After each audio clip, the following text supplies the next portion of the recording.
Hey friends, it's Nikayla from the podcast Side Hustle Pro. I'm always looking for ways to keep my kids entertained without screens, and the Yoto Mini has been a total lifesaver. My kids are obsessed.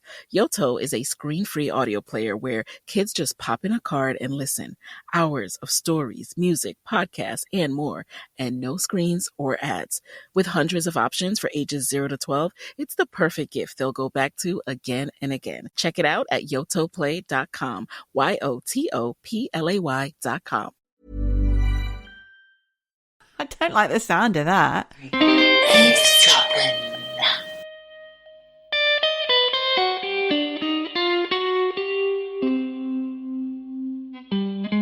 Oh, Michelle. Resplendent and heading. What? Resplendent in what? It sounded like you were speaking alien. What did you say? Resplendent. With a tree-lined background. No one can see, so it doesn't matter, but you look lovely. Nice to see you. See, you're nice. How you going?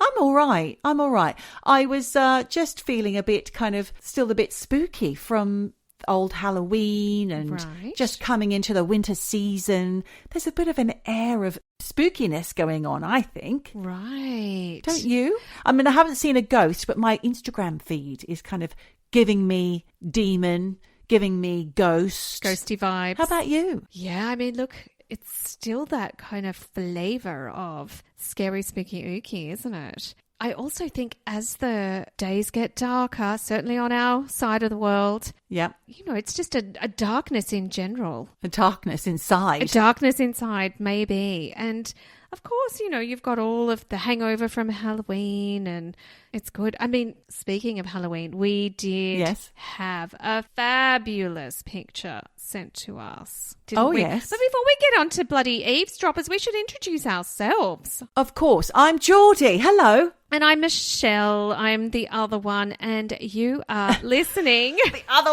one. You're listening to Eavesdroppin, comedy podcast, Well apparently. done to you. Yes, well done. If you're new here, you will know that we love our eavesdroppers. That's what we call you guys who are listening to us, eavesdropping on our conversation. And you can write into us, hello@eavesdroppin.com. You can send us pictures of yourself in your Halloween outfit like one of them has. Safka, thank you. She's dressed as what now? I've just got the name Magda in my head, but I know it's wrong. It's not Magda. Magenta. Magenta. Isn't it magenta? From the Rocky Horror Picture Show. She's looking fabulous. Yes, that's it. I know. She said it was a wig. Do you know you can get some great wigs on Temu, by the way? I know that it's not a great place to shop, but the wigs are something else. A lady at my aqua aerobics class gave me one. What? Because I lamented the loss of my Kate Bush wig, yes. She gave you a wig? Yeah, she said it didn't suit her. Oh my God. Is it a good one? It's a weave one. You've got to cut it to match your hairline. Oh my God. It's It mad. sounds fabulous. I love a wig. I know. I'll have to start doing my Kate Bush impersonations again. Yes, maybe we can pop that on the Patreon. Yes, talking about hairstyles, by the way, I love Pamela Anderson's latest hairstyle. It looks amazing. She has never looked cooler. I haven't even seen it. What's it look like? She's gone for like an Wolf cut? 80s kind of short wolf cut, short, and it's dyed a strawberry blonde or a kind of a copper blonde. Really? If you like. It's amazing. Okay, it doesn't sound amazing from the description. Well, it might not work on you or I, but it works on her. It might not work on other people, but it definitely works on her. She looks so good. I almost wanted to go and cut my hair, but then I thought, Temu has wigs. Maybe I'll try and get an 80s permed wig. Oh my God. See how that goes. Do you know what? I kind of have a problem with Temu. I mean, Jen, and for anyone who doesn't know who Jen is, it's my mother. She Jen loves the a bit hen. of Temu. Yes. Apparently, it's almost like gambling. Once you sign up to Temu, you get all of these offers like buy now and It's get ridiculous. Temu points I hate and it. all of this stuff. Hate it. You are Hate harassed to death by Temu. I've never bought anything from Temu. I've actually been banned by my partner from buying anything on Temu. I have used Temu products because when I went on a recent hen do, all of the penis straws, the penis water pistols, the penis bloody everything all came The penis from paraphernalia. Yes, it all came from Temu. Apparently that's where they all go people go there for the cheap penis goods. So you've had a Temu penis in your mouth. Yeah. Well, the straws. I actually had the water pistol under the bra strap in the middle because I had nowhere else to put it. It looked great. I might even have a picture of that. I might pop that on the Patreon along with Pammy's new hair. Pammy's hair.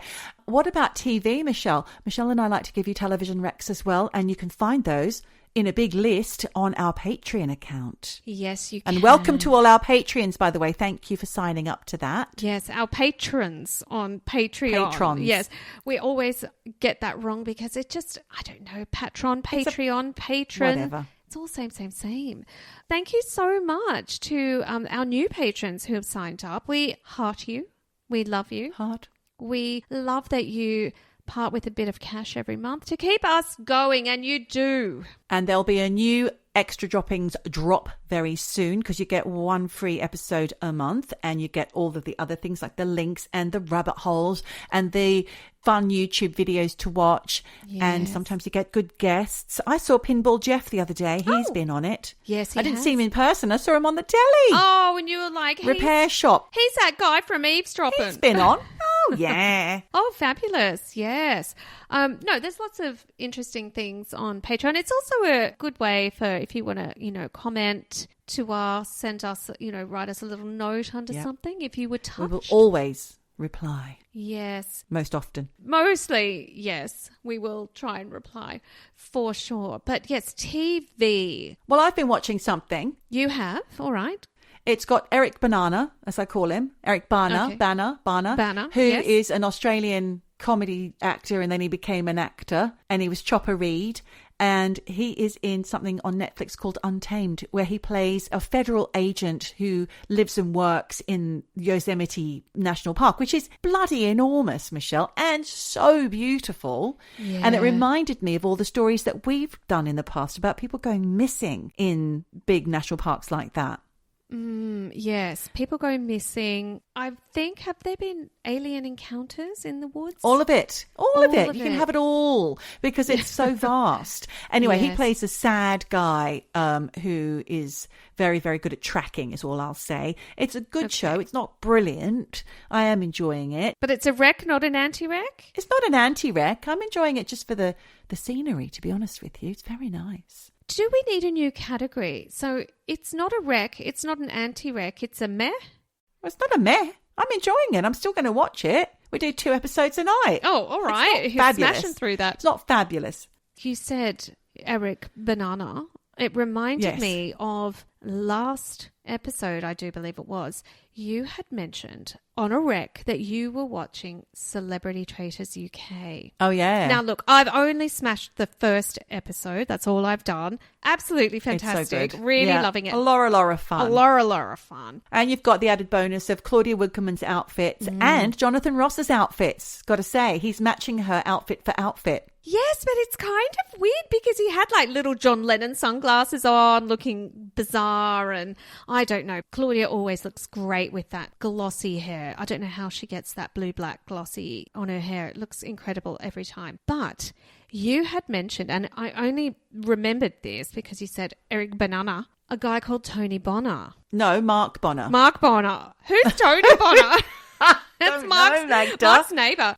That guy, as soon as I saw him, I was like... The one that looked like Terence Stamp. That's who he is. He often plays a baddie, but he's so cute and smiley and gorgeous. Isn't he lovely? Oh, yeah. He's just wonderful. So I hope he doesn't get knocked out or have the finger pointed at him for being a traitor. Well, chances are, Michelle, that all of them will have a bit of both at some point in the game. So don't get your hopes up. No, but I want him to stay on for a while because he just seems lovely. I did think, my God, it would be so hard to be on that show, on The Traitors, because whether you're a faithful or a traitor, how do you act normal? You can't, because you're always doing something and people go, that's suspicious. She did that. She touched her face at, after a ceremony, she's guilty. Like, you can't do anything. I think it's harder for the celebrities because they do have another side to them that they show the public as well.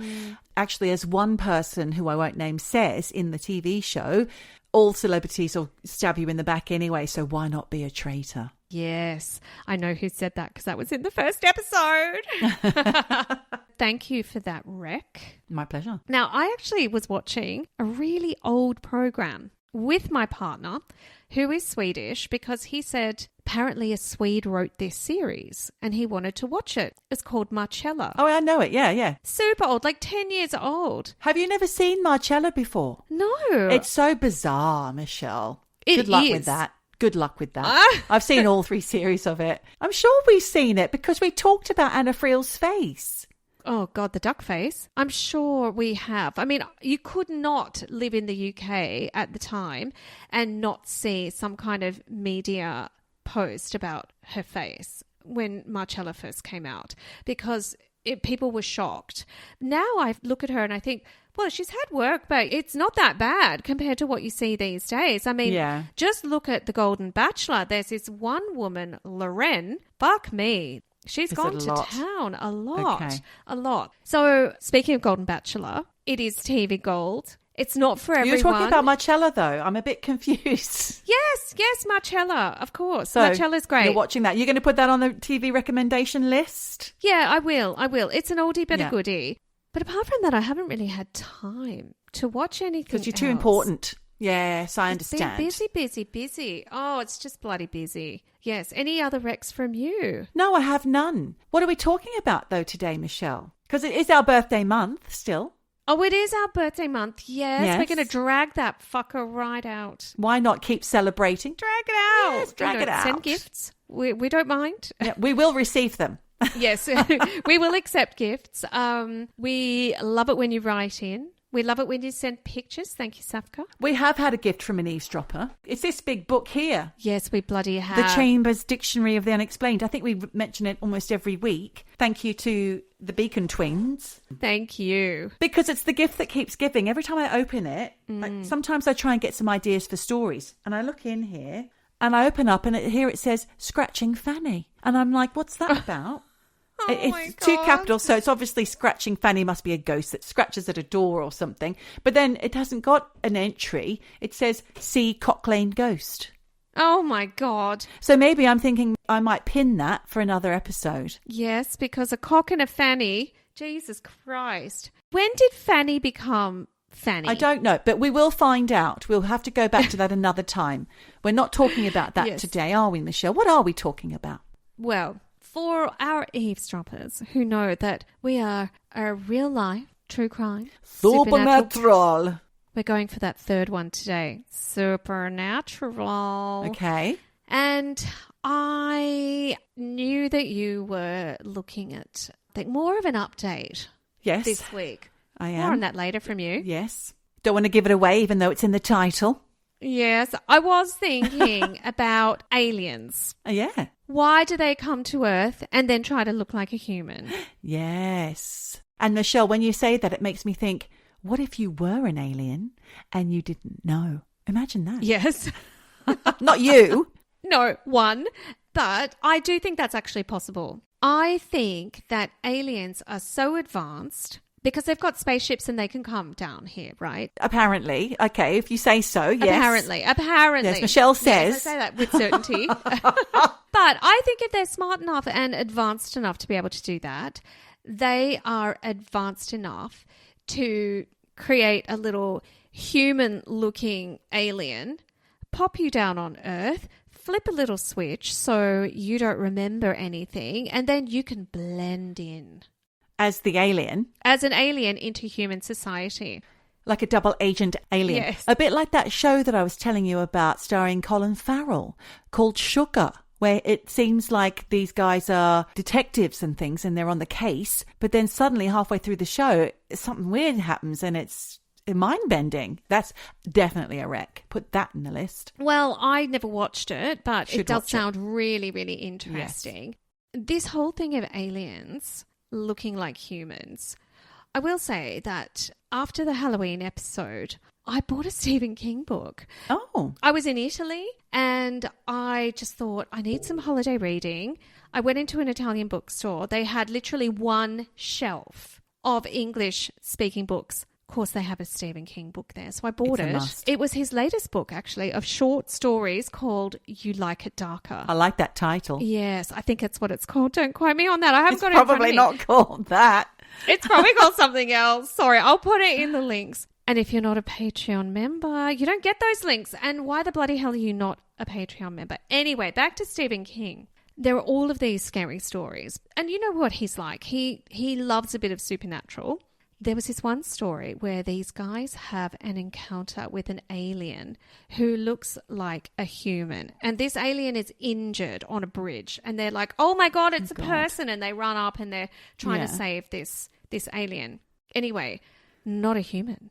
Oh. They didn't know it was an alien. They thought it was a human, but it's an alien on the bridge. And the thing is, it looks like a human. As they got closer, Well, yes, because they were like, this person looks weird. And then they touch it, but the jeans aren't jeans. It's like rubber flesh with jeans painted on, right? So these clothes and skin look like clothes and skin, but they're not clothes and skin. Oh, that just sounds awful. I know. I don't like the sound of that. So this whole alien thing, why do they even bother? You know, why do they bother sending anyone down and trying to blend in with us? Why don't they just blend in? Why don't they just arrive? Because, like, look at the streets. Is there unusual, weird-looking people on the streets? Yes. Would we turn our heads? No. No. And that's the thing. But also, they're so advanced, apparently. Why the fuck do they need to even, like, come here and infiltrate us?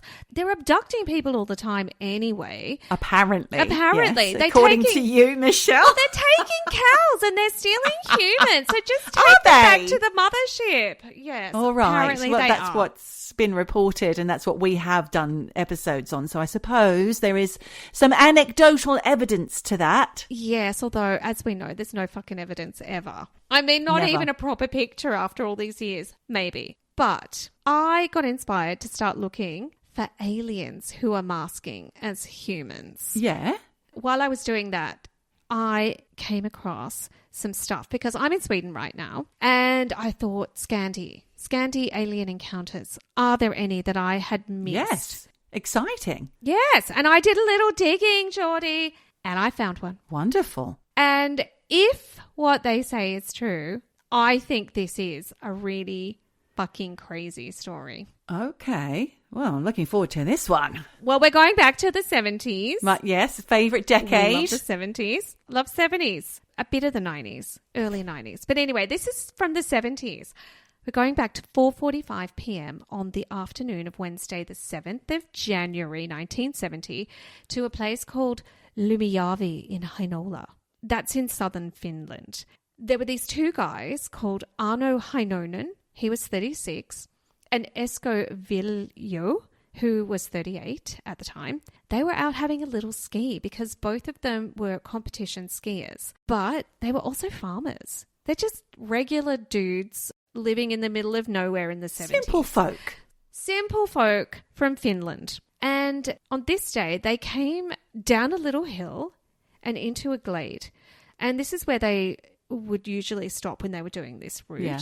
And they just had a little break. Remember, it's 4:45. Yes, specifically 4:45. Yes, specifically. So it's getting dark. And I know this because right now in Sweden at 5 o'clock, it is fucking pitch black out there. On this day for Aarno and Esko, it was just hitting sunset.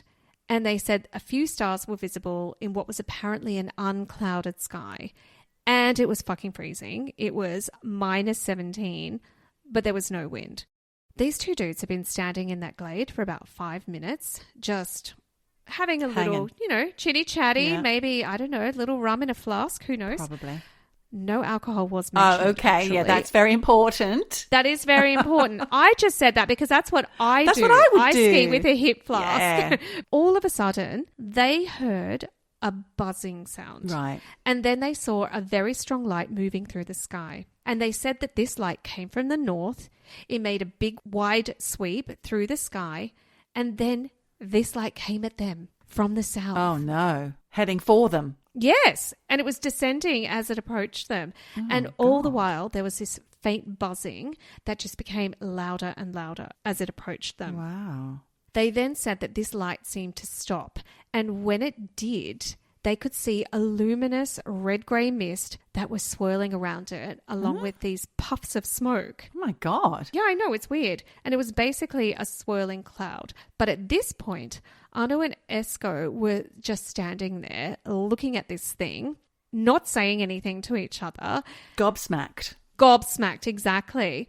When this cloud came down to around 15 meters from the ground. Yeah. They're looking at it, and then they could see what was inside that cloud. Uh-oh. Yep. What was in there? A round metallic object that was flat at the bottom and about 3 meters in diameter. There is an account from Aarno, which was recorded by Gicoff, Gicoff, which I actually don't know what that stands for more than it is the Gothenburg UFO Information Center. Right. Well, every town should have one. I would say so too, except this one, it existed in the 70s, got shut down in 1979. So it's not around anymore, which I think is really sad. Okay. But in this report, Aarno said, and this is a quote, there's lots of quotes coming up because this story is really from the horse's mouth. He said, the round craft hovered a while, completely motionless above us, while the buzzing sound could still be heard quite low. Then the huge disc began to descend along with a red-grey fog, which became more thin and transparent. Oh, God. Yeah, I know. It stopped at a height of 3 to 4 meters, so near I could have touched it if I had reached out with one of my ski poles. My God, yikes. He then goes on to say the craft was completely round. So I guess a ball, right? Yeah. But he said with a flat bottom.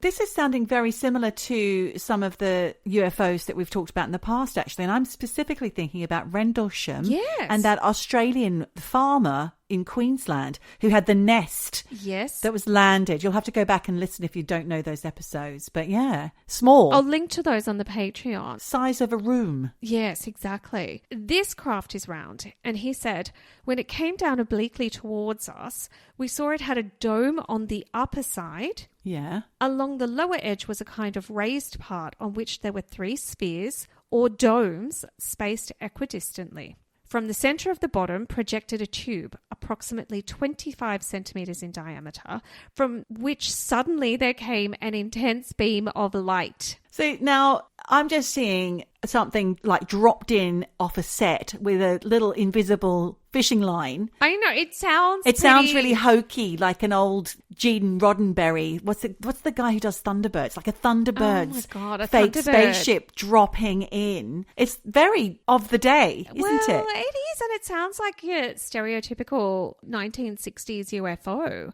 So don't you think if they're aliens, wouldn't they just have like much more kind of, wouldn't it be like a sliver or something a bit more amorphous? I don't know. It just sounds hokey. It sounds dodge. But this is what they said. So you've got this round dome with peaks and whatever on it. Lumps and bumps. Lumps and bumps. And a little hose coming out the bottom with some light. Yes, exactly. Intense beam of light. Intense beam. But Aarno says of his mate Esko, he says, I don't think we said anything to each other at all. We were completely amazed. We saw the light move a couple of times before stopping and intensely illuminating a patch of snow about 1 meter in diameter, and around it was a dark edge, almost coal black and 1 centimeter wide. So you've got this dark circle ring around the light in the snow.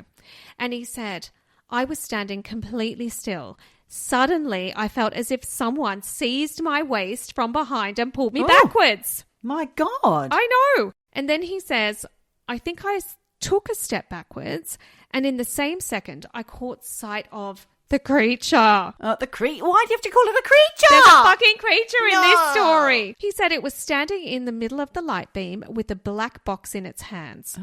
Out of a round opening in the box, there came a yellow light pulsating. The creature was about 90 centimeters tall with very thin arms and legs. Its face was pale like wax.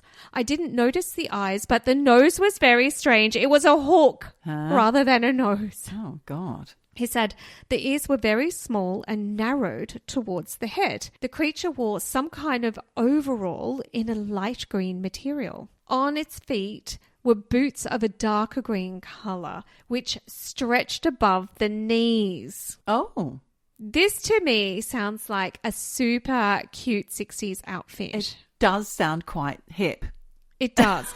He said there were also white gauntlets, which are basically long gloves, white gloves, going up to the elbows. Right. And the fingers were bent like claws around the black box. No, I don't like a claw hand. But apart from that, I am getting Errol Flynn swashbuckler vibes, from this outfit. Yes, I'm thinking more like Marilyn Monroe, long white gloves with maybe a little cigarette holder. I don't know. That was what Aarno had said to the Gothenburg UFO Centre. Now, this is what Esko had to say. Quote, "The creature stood in the middle of the bright light and was luminous like phosphorus, but its face was very pale. Its shoulders were very thin and slanting, with thin arms like a child's. Oh. I did not think of the clothes, only noticing that they were greenish in colour. On its head was a conical helmet." Well, that does sound a bit comical though, doesn't it? It does, doesn't it? Like some big dunce's hat. A conical helmet shining like metal. The creature was less than 1 metre tall. Okay, little guy, that matches. Little itty-bitty guy. Yeah. But how come he didn't mention the hook nose? And how come the other bloke didn't mention the dunce's cap? Bit of an inconsistency there. No, but I think there is some consistency. I think it tallies up. You know, they're talking about the green outfit. All right. And the over-the-knee boots. He then goes on to save the creature. Suddenly it turned and directed the opening of the box towards Aarno. The pulsating light was very bright, almost blinding. It was silent in the forest. Suddenly, a grey-red mist came flowing down from the object, and large sparks started to fly from the illuminated circle of snow. Oh, my God. He said the sparks were like tapers, around 10 centimetres long, red, green and violet. They floated out in long curves rather slowly. He said many of them hit me, but though I expected them to burn me, I did not feel anything. This reminds me of some sort of cosmic sparkler. And we're almost coming to bonfire night here in the UK. Right. Very on point, Michelle. Yes, it is a little bit fireworks. But he said the sparks were shining in several colours. It was very beautiful. At the same time, the red mist became thicker and hid the creature. Suddenly, it was so dense that I could not see Aarno, even though I knew he was standing only a few metres away from me. He said, I saw the being for perhaps 15 to 20 seconds, no longer. Suddenly, the beam melted, flew up like a flickering flame, and was sucked into the gap in the craft. After that, it was as if the fog curtain was torn to pieces. What? And I don't know what that means. But he then said, the air above us was empty. This is very hard to imagine. It is. It sounds like something that they've never really have no words to describe it, almost. Yes. Like a shift in space-time continuum as well. Yes, some sort maybe. of bending of space and time. He then goes on to say, I don't think you can say we were afraid. And I'm just going to say, why the fuck not, Esko? Because this sounds really scary, even though it's all these lovely sparks. But in fact, Esko says... You didn't pay for a show. Oh! Dinner and a show here? No. No. He said they were laughing. And then he said, but, quote, at the same time, we felt a little uneasy. So I don't think they're understanding that they've just seen a fucking creature in a stylish outfit with white gloves coming out of a spacecraft. I mean, they're farmers. Yeah, they're downplaying it. They're farmers, yes, but come on. This is not an everyday occurrence. He says, gradually, Aarno became aware of a numbness in his right side. When he stepped forward on his skis, his right leg wouldn't support him and he fell in the snow. And Aarno says, my right leg had been nearest the light. The whole leg was stiff and aching. My foot was as if anaesthetized. Esko then said, that's weird. Esko then said it was growing dark. I asked Aarno if we should be on our way. I thought he was joking when he sat down in the snow, but then I saw he couldn't get up, even though he tried over and over again. He's fucking paralyzed in the leg. Oh, God. That's frightening. It is. And at this point, I think Esko realised that Aarno literally could not get up. Esko thought, fuck, I need to do something here. So He apparently half carried, half dragged his friend back to his house, which was 3+ kilometers away. And when they actually got to Aarno's house, and he still lived at home with his mum. You're judging him, Michelle. No, I'm not being judgy. I mean, look, they're in the middle of nowhere in Finland. He's 38 years old. Wives are thin on the ground. Exactly. But he lived with his mum, and his mum said it was dark outside and the boys knocked on the door, which they don't usually do. And this is a quote. She said, "When I opened the door, Aarno was outside leaning against Esko. I helped them in. Neither seemed frightened, but I could see Esko's face was red and swollen." Oh. We got Aarno over to a sofa. This is a little bit Close Encounters of the Third Kind. Yes, when the craft comes a bit close and they get burned. Maybe that's what's going on here. Aarno said he felt ill. And he said, "My back was aching and all my joints were painful. My head ached and after a while I had to vomit." And then he said, "When I went to pee, the urine was nearly black, like pouring coffee onto the snow." Oh, no. I don't know if he's pissing pissing into the snow or not. Well, obviously he must have been. Maybe it's a usual thing. But the black coffee, no, there's something wrong there. Black piss. Nobody wants that. And he said, this is even worse, this continued for a couple of months. Oh, God. Pissing Not pissing, black? but gosh, Awful. that's terrible. I hope he went to a doctor. Well, yes, Esko then said, "I hurried to the nearest neighbour who lived 600 metres away. He had a telephone. I guess no one else did." Wow. He said, "The first 2 doctors I called couldn't come, but Dr. Karanoya said he would meet us at the local clinic in an hour's time, and the neighbour drove us there." So when they spoke to the doctor, Aarno said, "I've got aching joints." He said he had a headache. And I think the doctor just did not know what the fuck to think, because he gave him sleeping pills and sedatives and told Aarno, "Oh, this will all be gone in 10 days, don't worry." It'll all blow over. And he's totally wrong. I think he should have passed that up the chain, Michelle, don't you? He should have put him on. I do. Put him on I the think waiting list for maybe a bit more extra exactly. care. But if you're in the middle of nowhere and this is your only lifeline, I guess you've just got to do your job. Well, yes. Doctor. I mean, you've got to put your faith in them there and then. But yes, he probably could have referred them, I would say.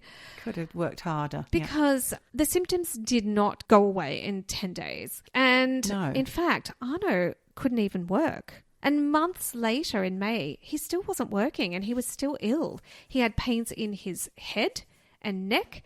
And he was just knackered all the time. And anything that even needed a little bit of effort, he was just tuck it out. Oh, poor guy. But the numbness in the right leg had gone, but he had trouble with balance. And his memory was fucking shot to pieces. And it was so bad that if he left home, he had to tell everyone where he was going. So if he didn't return, he could get picked up. People could go looking for him. Oh, my God. Actually, I can relate to that, though. Yes, I know. Time of life. Anyway, this guy, though, was only 36. You know, I know, it's not terrible. right. Yeah. But look, apparently both he and Esko did go back to the site. And in fact, several people who did go to the site did report Esko had felt sick for a few days afterwards, and that everyone was wondering if somehow this alien site had been contaminated in some way. Right. Because with some sort of poison or something. Yeah, something was going on. Because even though Esko didn't have the same symptoms as Aarno, he apparently did get headaches and he had problems with his eyes afterwards. That intense beam of light must have had something to do with it. Yes. And look, in June 1970, and remember, the encounter happened in January, Esko and Aarno did go back again to the site with a Swedish journalist, a photographer and an interpreter. But while they were there, the hands of these 3, the hands became suddenly red. Oh, God. And Aarno had to get the hell out of there altogether because he got really, really sick and had all these severe headaches. Yeah. Now, apparently the doctor, the one you said should have passed it up the chain, he made a report and in it he said, "I think the men have suffered a great shock." Esko was very red in the face and seemed swollen. Both seemed absent-minded. They spoke quickly and incoherently. Wow. I couldn't find anything clinically wrong with Aarno. He didn't feel well, which could have been his stomach reacting to the shock. The symptoms he described are like those after being exposed to radioactivity. Unfortunately, I had no instrument to measure that. I mean, they're in the middle of nowhere, so I get it. Then he says, as to the black urine, it seems inexplicable. Possibly it could have been blood in it, but this cannot go on for several months. No, not that same shade. Do you know what I am wondering, though, Michelle, is that was it, the thing that we joked about at the beginning about having a little hip flask? Maybe they made their own alcohol and it was that really rough stuff. Because that sounds like it could be the eyesight, red face, ethanol poisoning. They did not say they had any alcohol. No alcohol has been mentioned in this report. Maybe they omitted that. Who knows? Maybe.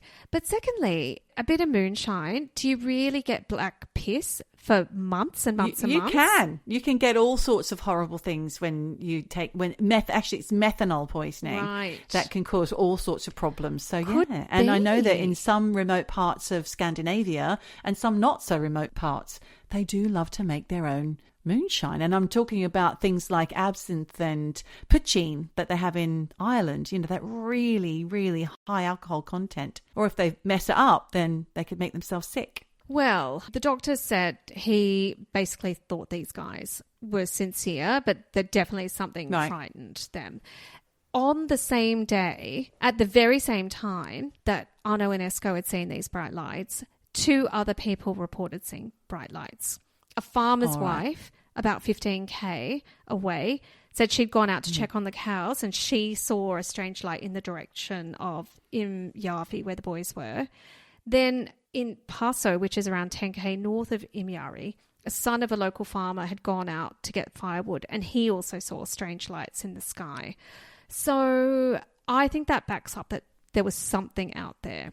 I will also say that the media did get a hold of this story. And there was a guy called Matti Turi who was a professor in electrophysics at Helsinki University who did come forward to say that he thought the injuries Aarno suffered could have been caused by electrical radiation. But because both Esko and Aarno had said the light was blinding and white, he thought that it couldn't have been ultraviolet radiation, which is always blue, but maybe could have been more like a shortwave radiation, like an X-ray, because apparently an overdose of that kind of X-ray could cause symptoms like the ones Aarno had.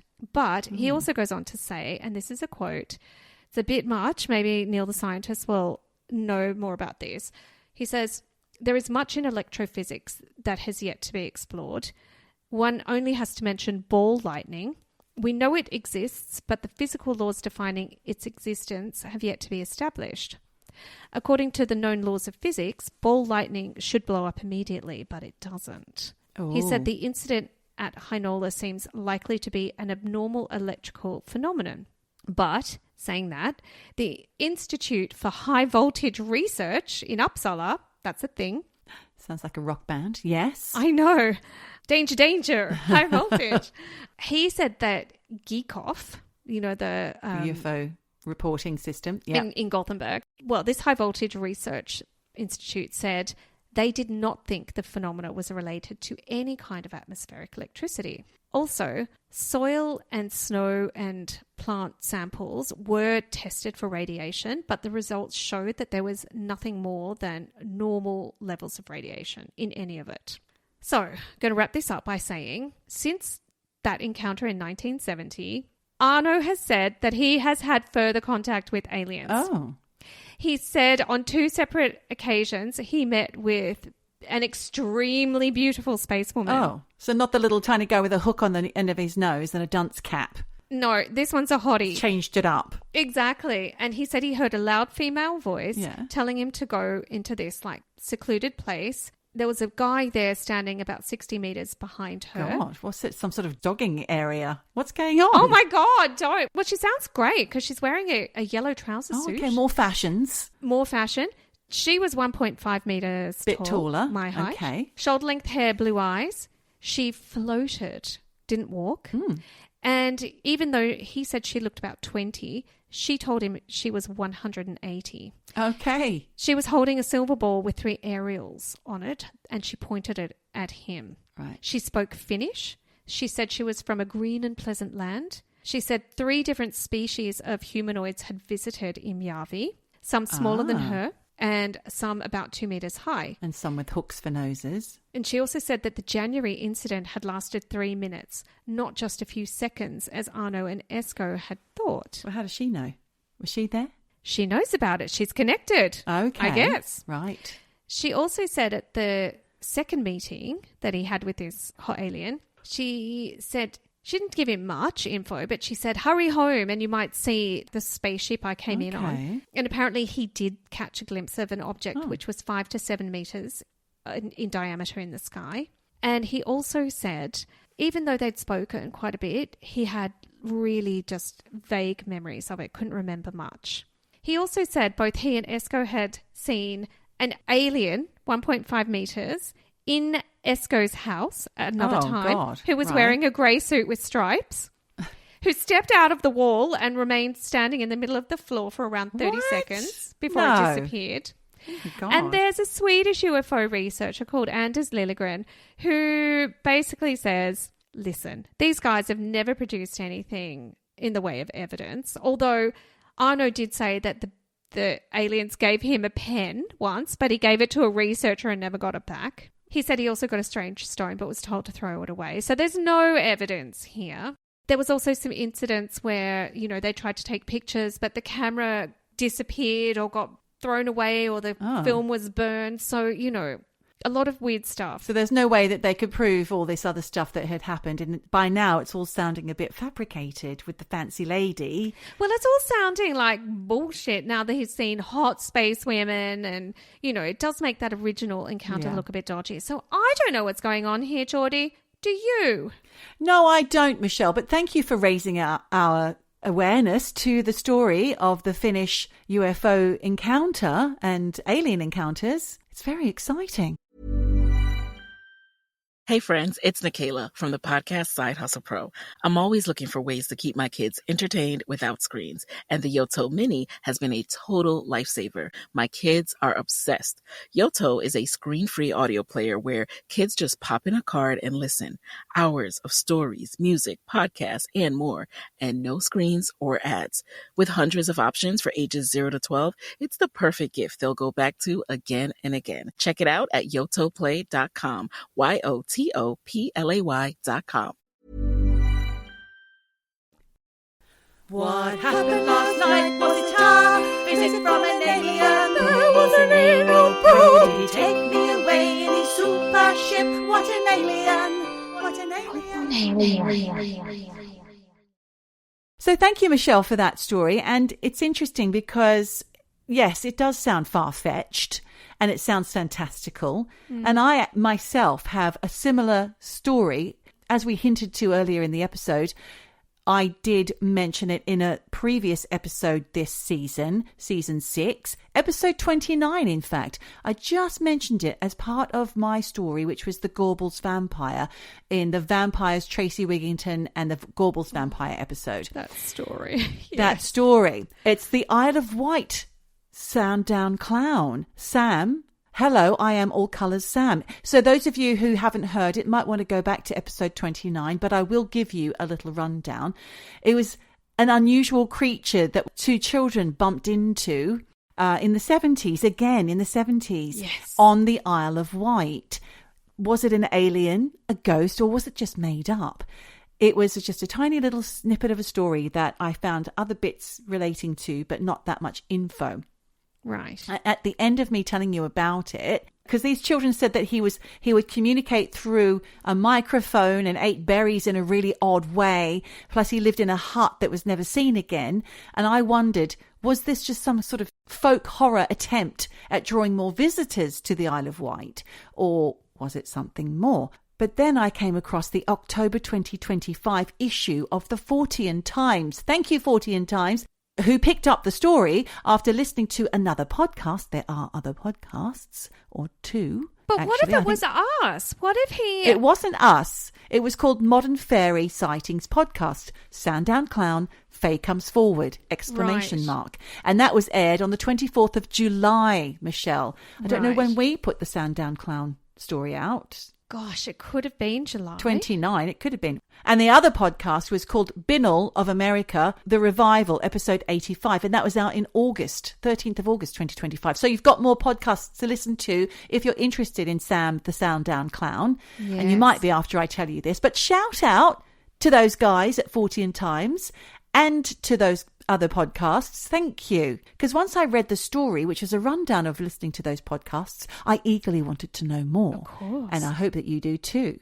Because regular eavesdroppers, and hopefully you, Michelle, will remember that we know how the Sandown Clown story began. It was a Tuesday afternoon in May 1973, and a 7-year-old girl known by the pseudonym Faye and an unnamed boy were walking across Lake Common near Sandown on the Isle of Wight. Yes. Now, I should say that we know this because there was a BUFORA, which is the British UFO Research Association, report on the incident. Yes. What they encountered that day would become one of the most enigmatic stories in modern folklore, because out of these trees emerged a figure unlike anything the children had ever seen before.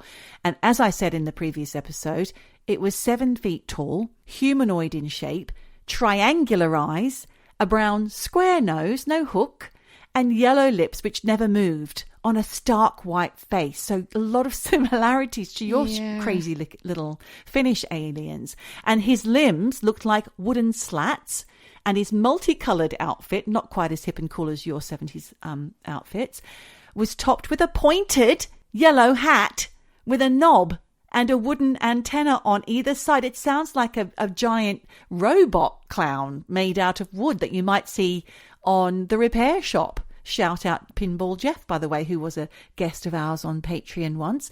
But anyway, the sight of this being earned him the name the Sandown Clown. And yes, it does sound like a child's drawing of a clown, right? Except for the wooden slats. Like, that's just weird. Well, did they draw it into being was another question that I had while I was reading this. But never mind that, because I want you to keep your mind open. When I first told you this story, to be honest, Michelle, I didn't believe it. I thought it was just a legend passed down as some kind of tourist attraction. But there's so much more. The creature communicated sometimes through a microphone, as I said before. It was like a microphone, but mostly he also communicated with the children by writing in a paper notebook, which he once dropped into a nearby brook. And when Faye first spoke to him, he introduced himself by writing, "Hello, I am all colours Sam." And when Faye asked if he was a man, he replied, "No." And when she asked if he was a ghost, Sam answered, "Well, not really, but I am in an odd sort of way." Right. And speaking in English, not Finnish, I guess. No. She wanted to know more, and he went on to explain what he actually meant by saying, simply, "You know." What? It's so eerie. I find those two words very fucking eerie. Scary. So Sam then invited the children into a strange metal hut. And I think at that point we were concerned, when I told you this before, that it might be a paedophile. Pedophile vibes. Yeah. Yeah. But he talked to them for about half an hour, showed them how he ate the berries, which I'll remind you. He began by inserting them into his ear. Then they would magically appear in his mouth. And the berries seemed to travel through his head, moving from his ear to his eye before eventually coming out of his mouth, which is odd, right? But this is what the kids remembered. Then he told them that he had to forage for food because he was somehow stranded. Faye described the hut as being bigger on the inside like a TARDIS. And it had rubbery wallpaper that made the kids' hair on their arm stand up with the static. Oh, like a ball. Like a, was static static. electricity ball. So for years, that 1973 encounter remained a one-off story with plenty of skepticism, and rightly so, surrounding it. But then Isle of Wight writer Paul A.T. Wilson made contact with a woman he believed to be Faye, the real Faye. Oh, all grown up. All grown up. He reached out through a relative, and I guess the Isle of Wight is quite small, so somehow made connection. And during their meeting, she produced an impressive personal archive. She had letters between her father and BUFORA, because that's how the information got to BUFORA. She went home, told her dad went to BUFORA and logged that. Yeah. Then there was an unedited transcript of the original interview between her and the BUFORA team, and most credible of all was Sam's actual notebook, Michelle. And it was still water damaged from that day by the brook where it fell in. as reported by Bufora. Right. Paul A.T. Wilson claims the notebook contained around 10 pages written in handwriting, unlike any of the humans involved in the story. So he did his due diligence. Yeah. Faye was insistent that she remain anonymous, so she remains known as Faye. Yeah. And although she allowed Paul A.T. Wilson to copy most of the material, she refused to let him photograph her or release the recordings publicly. Okay. So again, it's behind a wall of secrecy. Maybe if she ever passes away, it might be released. Don't know. You never know. But now we have new details, but with a big question mark as well, because we can't actually verify the source, Yeah. unfortunately. In Faye's account, which is retold by Paul A.T. Wilson, she made references to Sam, saying that there were others of his kind who could be identified by their different hats, Michelle. Okay. Going back to your story, and I'm wondering if it's related to your story. But the most astonishing revelations were Faye's claim of 4 more meetings with Sam over the following decades. This is where I was glued to the story at this point. Yeah. So nearly 10 years after the first sighting in 1982, the now 16-year-old Faye was walking home from her Saturday job at a local stable when she heard a thin, melodic, metallic, high note, and it was oddly playful. Oh, this is like a Pied Piper. It is rather, isn't it? Sam appeared again. He was looking much the same, but less tattered, and he was holding a small whistle covered in buttons. I feel like reaching for my... Oh, I can't find it. My recorder. When he pressed it, the air shimmered and chalk-like drawings appeared. I can't help but have... it reminds me of your story, Michelle, with the tendrils coming out of the snow. And the puffs of smoke and... the atmosphere around kind of shimmering, the air shimmering. It has got play school vibes as well. It has. A little bit. And a little bit like Willy Wonka and the Chocolate Factory with the twiddle-twiddle. Sam told her, I've been keeping an eye out for you. I'm very happy we made friends. Things are fixed now. I don't have to hide or forage. When Faye asked what he meant, the whistle produced another shimmering image, which she said looked like a doorway or a gate, but it faded too quickly for her to get a look. So he would communicate by whistling it out. She'd see the image, then it would fade. She then said, I need to catch my bus, which is the weirdest thing that I think anyone could say at that point. Because she's just had this encounter with a wacky clown and seen all these fantastical things. Mate, sorry, this is all very well and good, but I've got a bus to catch. Bye. The 437's on its way. See you later. So when she left, Sam said, I'll see you again 4 more times if you want. Travel safely. Then he hopped away into the woods. Very specific. Yeah. A year later, 1983, Faye's now 17 or thereabouts, and she's with friends in a park when she suddenly smelled earth and burnt leaves. Then reality began to shift and the colours around her deepened, the shadows sharpened, and then complete silence. Oof. Now, Scary. Faye doesn't call Sam a clown. Instead, she calls him a ghost. Because if you remember in their first encounter when she was 7, he said, I'm more like a ghost. Yeah. And when asked why, how, he said, you know. Right. Weird, right? She doesn't, but anyway. No one really fucking knows, Sam. Sorry, you might have to be more precise. But in that moment at the playground, she was aware of his presence. Not just him either. There were other figures around him standing nearby. Some of them were wearing patchwork clothes. Others were shimmering like heat off a road. Oh my God. Yeah. And they spoke in sounds like voices underwater, she said. A language without meaning, but with presence. These are Faye's words, according to Paul A.T. Wilson. Wow. All around these creatures were doorways. So each of them came with their own doorway, much like Sam carried. Some were open, some were closed. And through one of them, she could make out stars. And through another, there was greenery. One rippled like mercury, she said. And there were feelings associated with each doorway. Some were joyous, some were more gloomy. This is really wild. Dimensional. I'm loving this. It's great, isn't it? Sam announced to Faye, I'm glad you're here. You are doing well. Then he showed her visions, including one of Earth seen from space. And she described it as being Europe was whole without borders or barbed wire. Huh. Then Sam told her, the world will not end in your lifetime. Thanks, Sam, for settling that one. There will be no nuclear war and Europe will not be split for long.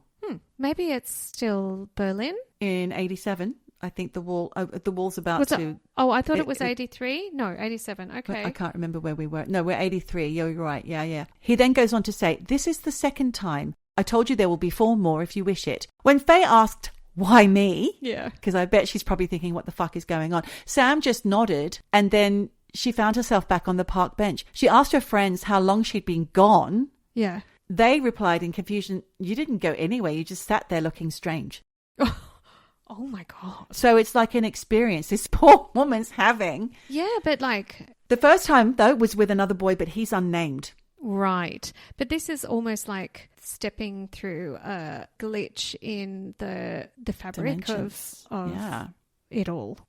It all. It all.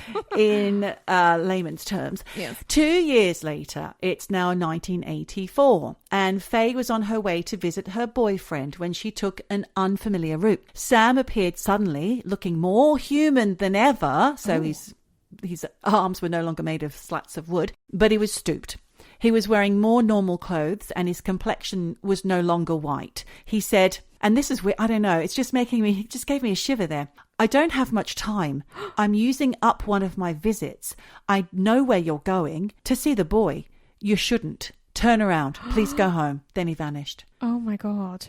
Faye did as he told her and turned back home. She didn't go see the boyfriend. She later learned that boyfriend had been arrested for burglary at the exact time she would have arrived, and had she been there, she would have been included in the arrest. Right. Okay. He is looking out for her. Yeah, it's bizarre. Faye's final meeting came in 1989 when she was 24 years old and newly married. She was preparing to move to the mainland, and on her last evening walk before leaving the Isle of Wight, she passed a dried up pond and noticed an odd white hut that looked like an express train with a bowed corrugated roof. Okay. Sounds more like a feed shed or something for cattle. Out from the hut came Sam, the ghost, as she called him, restored to his old colourful self.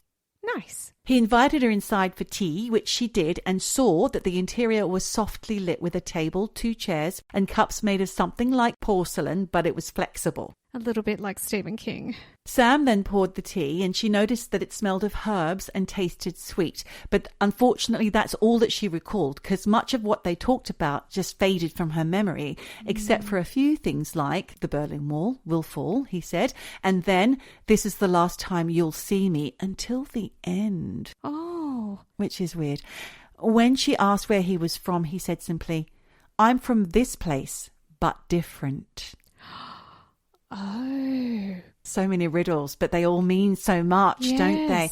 So she finished her tea and waved goodbye to him, and when she turned back, both Sam and the hut were gone. While Paul A.T. Wilson's report has reignited the fascination with Sam, the Sandown Clown, the mystery is far from solved, because without Faye going public or allowing access to the original recordings and notebook, researchers can only take Wilson's word for what she saw. Yeah.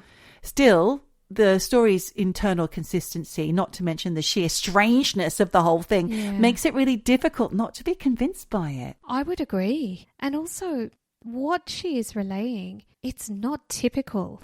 I don't think I've ever heard anything like this when it comes to visitations, especially when you compare it to my story.